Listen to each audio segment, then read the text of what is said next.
ഈ V D Satheesan കഴിഞ്ഞ ദിവസം ഇതിനോട് ഈ പിരിഞ്ഞ സമയത്ത് പറഞ്ഞത് അവരുടെ ആഭ്യന്തര കാര്യമാണ്. പക്ഷേ തങ്ങളുടെ രാഷ്ട്രീയ പാർട്ടികളുടെ കാര്യത്തിൽ സമുദായ സംഘടനകൾ ഇടപെടാൻ വരരുത് എന്നാണ് നിലപാട് എന്ന് അദ്ദേഹം ചൂണ്ടിക്കാട്ടി. വീണ്ടും ആവർത്തിച്ചത് രാഷ്ട്രീയ പാർട്ടികള്, അതായത് സമുദായ സംഘടനകൾ രാഷ്ട്രീയ പാർട്ടികളുടെ കാര്യത്തിൽ ഇടപെടാൻ വരരുത് എന്ന് അദ്ദേഹം ആവർത്തിച്ച് ചൂണ്ടിക്കാട്ടി. അങ്ങനെയാണെങ്കിൽ അവരും രാഷ്ട്രീയ കാര്യത്തിന് വേണ്ടി സമുദായ നേതൃത്വത്തെ കാണാൻ വരരുത്. വന്ന് കണ്ടു കിടക്കരുതെന്ന് നിരങ്ങരുതെന്നൊക്കെയാ പിന്നിപ്പോ പറയുന്നത്. എന്തിനാ കാണാൻ വരുന്നത്? സമുദായ സംഘടന കാണാൻ പറ്റുന്നത് വി ഡി സതീശൻ എവിടാ പോയി? അടുത്ത ദിവസം പോയത് സെനറ്റിന് പോയിട്ട്, അതുപോലെ എവിടെയെല്ലാം പോകുന്നു. അതൊക്കെ അവരുടെ സ്വാതന്ത്ര്യം, അവർ പൊക്കോട്ടെ, അതിന് കുഴപ്പമില്ല. പക്ഷെ ഇത് പറയുകയും പ്രവൃത്തി വേറൊന്നും അത് ഞങ്ങൾക്കില്ല. അല്ല, അതില്ലെന്നല്ലേ ഇപ്പൊ തെളിയിക്കുന്നത് ഇത് അല്ലേ?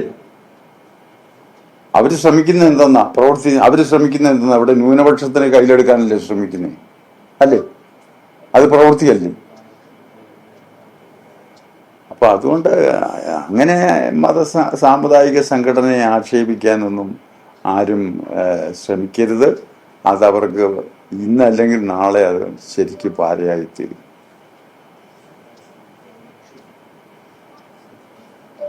അവിടെ രാഷ്ട്രീയത്തോടൊന്നും എനിക്ക് അഭിപ്രായ വ്യത്യാസമൊന്നുമില്ല കേട്ടോ. ഇത് പറഞ്ഞുകൊണ്ടുള്ള ഒറ്റ വിരോധമല്ല, വേറെ ഒന്നുമില്ല. ഒറ്റ വാക്ക് പറഞ്ഞാൽ മതിയായിരുന്നു, എനിക്ക് അബദ്ധം പറ്റിപ്പോയി, ഇതൊന്ന് ഞാൻ തൂത്ത് കളയണം എന്ന് മാത്രം പറഞ്ഞില്ലല്ലോ. രഹസ്യമായി വന്ന് പറഞ്ഞാൽ വേറെ വേറെടുത്തും പോയി പറഞ്ഞാൽ മതി. പരസ്യമായിട്ട് പത്രത്തിൽ കൂടെ നിങ്ങളൊരു യോഗത്തിൽ വെച്ച് അയാളുടെ ദൂതനെ അയച്ചിരുന്നില്ല, ഒരു യോഗത്തിൽ വെച്ച് പരസ്യമായിട്ട് ഇങ്ങനെ ഒരു അബദ്ധം എനിക്ക് പറ്റിയിട്ടുണ്ടെന്ന് മാത്രം പറഞ്ഞാൽ മതി. ഞങ്ങൾക്ക് തരിക, ഞങ്ങളെ കാണുക, ഒന്നും വേണ്ടെന്ന് പറഞ്ഞാൽ അത് ഞങ്ങൾക്കുണ്ട്. ഇല്ല, ആ ദൂതൻ വന്നാൽ അയച്ചതാണോ അയാള് എന്നാണ് അങ്ങനെ സെക്രട്ടറിയാ വന്നു.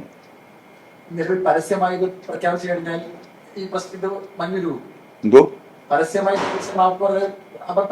അന്ന് തീരുമാനം ഇനിയും തിരുത്തില്ല എന്ന് വെച്ചാൽ അയാൾ ഒരുപാട് വരമ്പി ചാടിക്കഴിഞ്ഞു. അന്ന് ആ പ്രസ്താവന നടത്തിയതിനു ശേഷം അതെ.